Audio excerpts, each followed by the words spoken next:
Magandang umaga po sa inyo. Magandang umaga po, Ma'am Karen, at sa milyon-milyong na tumatangkilik na yung programa. Good morning po. Salamat po. Alright, so 12 of the 18 Marines have already responded to your subpoena. And did they go to the NBI directly? Ma'am, ganito po. Actually, it's 18. Una po, 16 yung dumating. Tapos on the second call po sa kanila, 18. Yung pong 12, yung po yung everybody already issued their individual statements po. Yung sa interview. But when it's time for them to sign their official statements, only 6 signed it, 12 hindi pirma. Hindi po nagpirma So, yung 12. 6 lang.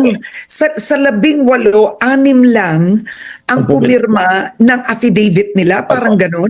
Opo, kasi ang naririnig ko, ang sabi sa akin ng mga ahente po natin, nung pipirmahan na nung iba, nung 12, si Attorney Balicod, the lawyer who represented them, objected because he wants to review the statements. Okay. Pero yung the statements na binasa na when they're about to sign, yung 6, nakapag-sign na. Kasi ang nangyari po dyan, they were interviewed separately, iba-ibang table yan. So we advised them na dapat marami sana yung lawyer. Kasi po, if they want to be represented by lawyer, dapat mag-avail sila ng iba pang lawyers. But Attorney Balicod, sabi niya, kaya niya na i-represent yung 18. So that's what we did.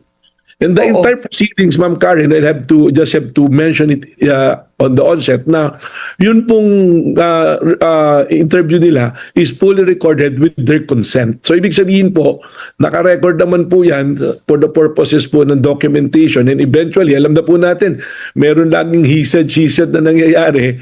So pagka po tiningnan yung records nung interview, nandoon po, and that was reflected, reduced into writing, na yun po dapat yung pipirmahan nila na salaysay po nila na binigay.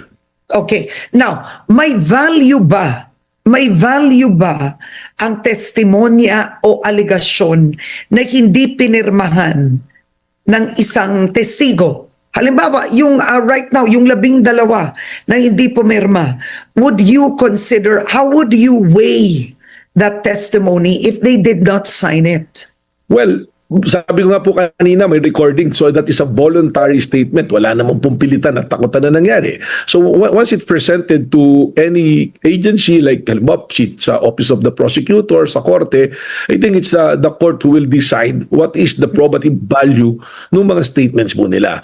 Siyempre po, kung pinirmahan na, mas matibay na po yun kasi nakalagay doon, voluntaryo na sinalaysay, sumagot sa mga katanungan, at binigay sa kanila kung ano yung dapat nilang mga karapatan sa panahon ng pagtatanong po sa kanila. At pinirmahan.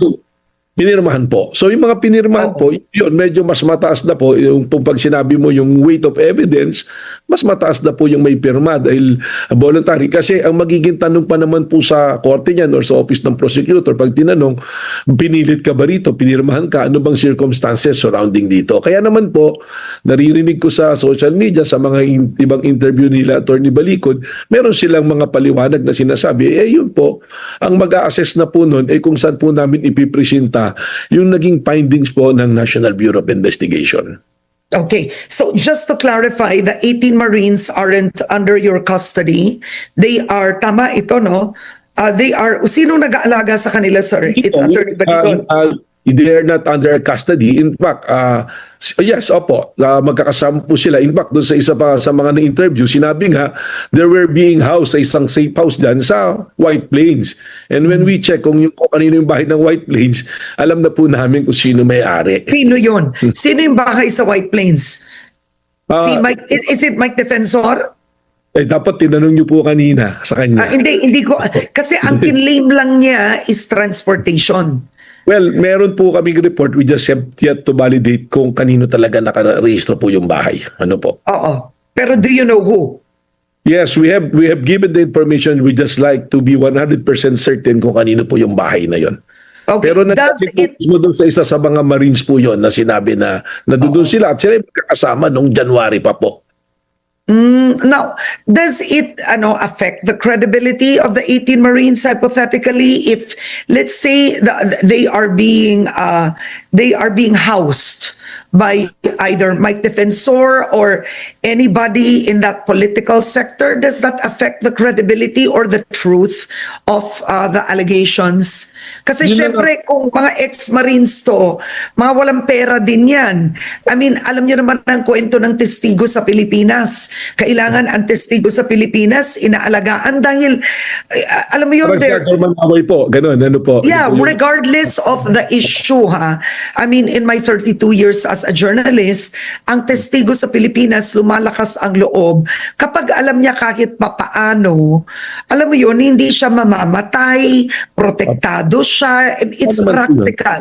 Well, Does tama it naman po matter? yun. Kahit po sa fold ng government, meron nga tinatawag na Witness Protection Program eh. Yung po yung legal na pamamaraan. Ngayon po, yung sinasabi nyo, tinatanong nyo kung naapektuhan yung kanila pong credibility, doon na nga po natin tinitingnan. Kaya po tinatanong, kailan pa ba to? Kailan kayo magkakasama? Yung pong sinasabi kanina ni former Congressman Mike Defensor, pag pumunta ka sa piskalya, tinapatawag agad. Hindi po totoo yun. Alam nyo naman po yan, lahat tayo nagkaso eh. Pag nagkaso ka, ikaw muna unang tinatanong, ano ba yung reklamo mo? At tandaan po natin, the burden of proof always lies to the accuser. Yun Yeah, po yung yeah. dapat natin tandaan dyan. So gusto po nila ipatawag namin kaagad yung mga pinangalanan. Pinabanggit niya halimbawa si former Speaker Martin Romualdez. Hindi naman po ganun yung sistema. Sa ngayon po base doon sa aming pag-i-interview, wala pong direktang testimonya na nakita nila yung tao o ibinigay doon sa tao. Ang sinasabi lang po palagi, sa bahay nito, sa opisina nito, nakita namin binilang yung pera, naghatid kami ng maleta. Yung mga litrato po, hindi ma-identify kung sino ang kumuha ng litrato at kailan kinuhaan. Kaya po, meron po mga katanungan. And we will never allow the National Bureau of Investigation to be the tool for a fishing expedition. Kung meron po kayong siguradong pangkaso, sigurado kayo na talagang pwede kaso, i-file po natin ng diretso. Kagaya po, naririnig ko si Congressman Mike Defensor, tira siya ng tira. May mga nakawan, mga magnanakaw si ganito. Tanong ko lang po, meron po ba siyang pinail kahit isang kaso sa mga inakusahan niya magnanakaw? Meron na po ba kayong narinig? That is hindi man po obligasyon nating lahat na Pilipino, but we are duty-bound as a Filipino under the law, under the Constitution, under the Revised Penal Code or under the Anti-Graft and Corrupt Practices Law, na kung tayo magsuplong, magkaso sa mga taong alam natin na gumawa ng pagkakasala. Kami po dito sa National Bureau of Investigation, kahit sino pong pumunta rito, we will treat them equally. Dinala po Okay. Now, Yes, ma'am. no, let's speak, let's be specific. Maganda yung sinabi nyo kanina eh. So sa mga nabasa po ninyo na testimonya, no, yung allegedly pagbibigay ng pera, pagde-deliver thrice a week, allegedly sa mga bahay ni former Speaker Romualdez, not one of them said in the testimony, they gave it directly to the speaker. But did they name a specific person that could have been an aide, for example? May tao bang binanggit sa testimonya na tumanggap? Yes, meron po. May mga nabanggit yung sila Mark, sila Justin, nasabi, sila yung pumasok. Sila yung nagdala. Oo. But may family names ba ang mga to? Ano I po? mean, is there, at one point, ito yung tanong ko, so they named a Mark, a Justin. Sino ang magpapatunay na may kaugnayan yun sa speaker?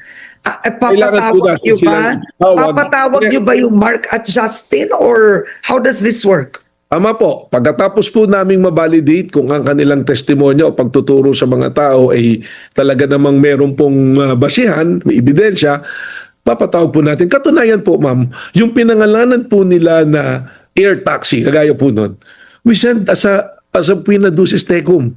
Nagpadala po ng kasagutan sa amin that never in their logbook or in their log na nagkasama sa flight si Sergeant Sergeant Bolte at saka Sergeant Tube at saka si Saldico. Ebidensya po yun. But then why would they admit? I mean, yan din ang tanong ko. If you were a company like Air Taxi, I mean, why would you admit to something like that too? On record po yan, ma'am. Kasi po, may protocol po ang Civil Aeronautics Board.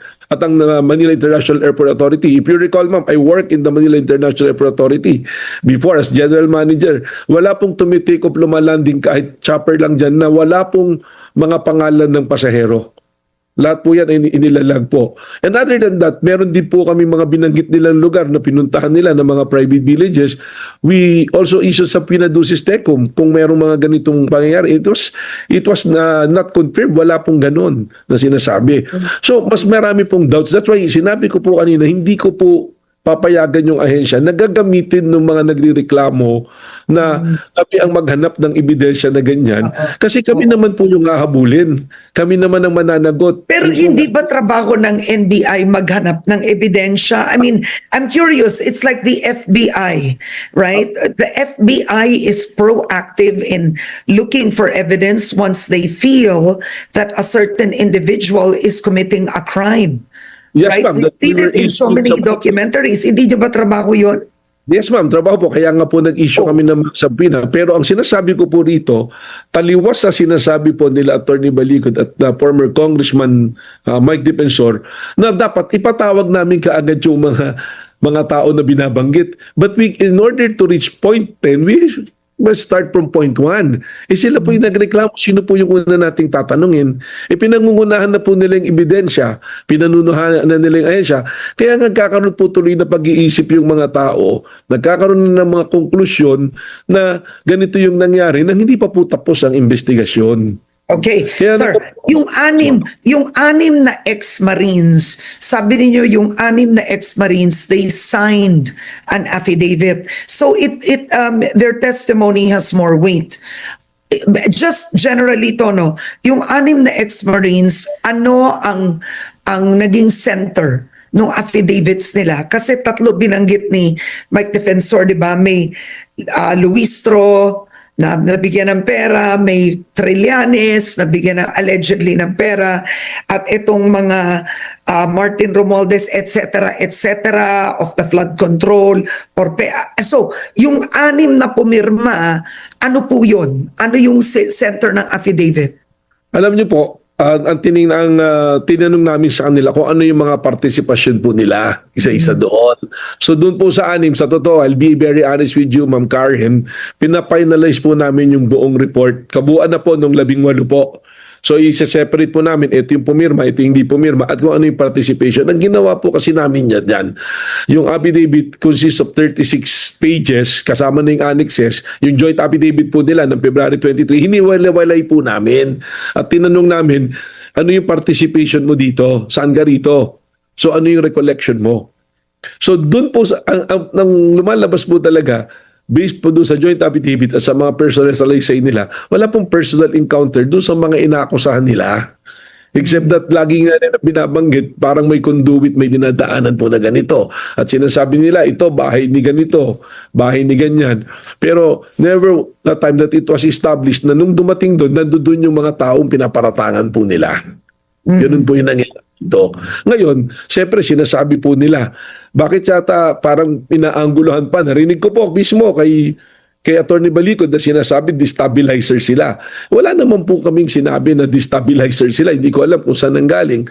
Yun daw ay report from the higher ups na siya ay tutukuyin ng stabilizer. Pero hindi po maaalis. Kayo na nga po nagsabi, trabaho ng National Bureau of Investigation na mag-imbestiga sa kabuuan. Tinitingnan po namin kailan kayo nagkasama-sama. Lumalabas, January pa lang, magkakasama na po sila. Yun po yung isang nandun sabi nila.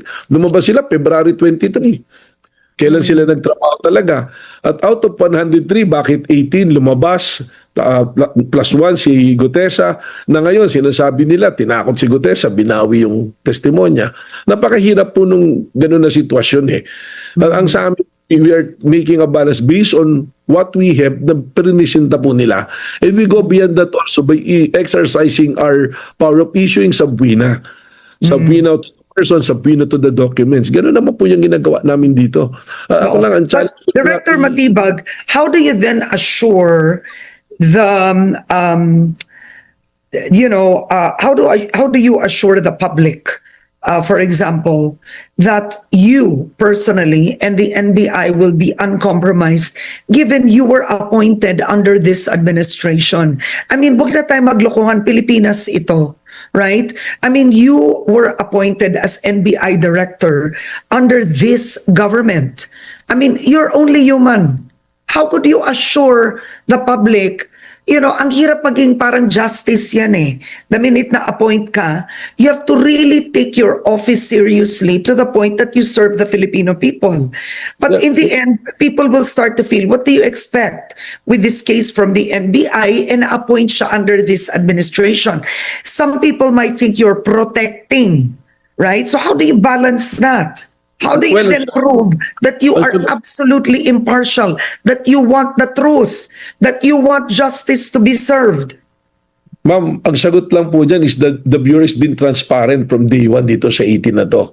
We are very, very transparent. Hindi po natin maalis sa tao yung mag-isip ng kahit ano po. Sigurado, ako naman po, dinaranas ko yan everyday. May naniniwala, may hindi naniniwala.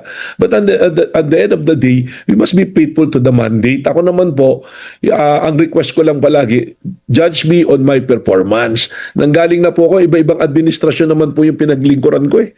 Naglingkod po kay Pangulong former President Giorgio Macapagal Arroyo, kay former President na Rodrigo Duterte. Ngayon po, sa administrasyon na to. So ang sa akin po, ang may always offer to the public is look at my performance, yung mga dati kong ginawang trabaho at kung ano ang trabaho gagawin ko. Siguro po pag alis ko sa NBI, doon din nila marirealize that I was fair. Sapagkat ang sa akin lang pong gagawin ngayon habang nandito ako, I will be very, very transparent at kung ano po yung batas at procedure na dapat gawin, yun ang gagawin. Dito po sa 18 Marines, yun po yung sinusunod ko. Wag naman po sanang baluktutin na pag may nagkaso, kailangan puntahan natin kaagad. Hindi naman po yun yung practice natin eh. Kahit sa ordinaryo po, investigador ng barangay, pag may nagreklamo na kapitbahay mo, yung kapitbahay mo muna ang tinatanong bago ka puntahan at tanungin ano po. Patunayan muna yung po mga claims po ninyo. I think, well, one thing is universally clear. The burden is on the accuser. That's one thing universally clear. So what happens next, Director Matibag, last words? Anong mangyayari? Nagpunta na po si Mike Defensor. Yung 18 nagpunta na po sa inyo. Pero 6 pa lang ang pumirma ng affidavit. What's next? I-clear lang po natin, pumunta nga po rito si former Congressman Mike Defensor kasama yung kanyang abogado, pero hindi naman po sila nag-submit sa investigation. In fact, yung amin pong subpoena power, binaliwala nila. Meron pa nga kumalat na video na hindi na lang namin po pinagtuunan ng pansin. Biniberate ni Attorney Topacio, yung isa sa aming ahenteng nagtatanong at ayaw magpa-interview. Doon nga po ako nagtataka si Attorney Topacio. You should release that video. Nilabas po sila. Sila po nagtabas. Actually, it violates the data privacy po.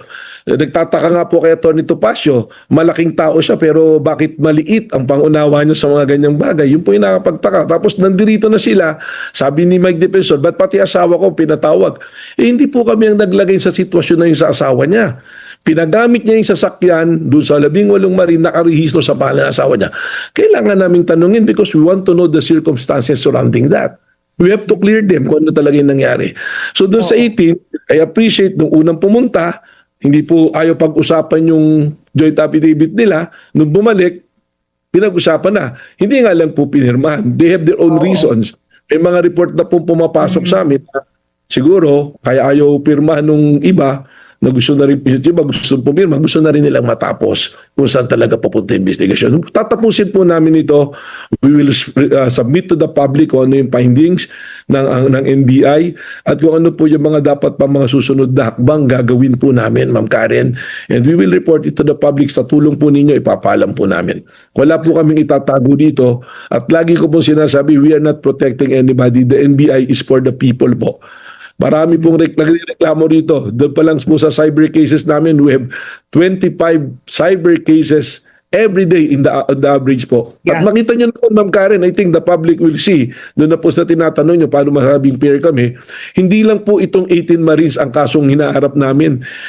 In my 1 month po dito, pag tingnan nyo naman po yung performance, napakarami po naming apprehensions na mga illegal po na gawain.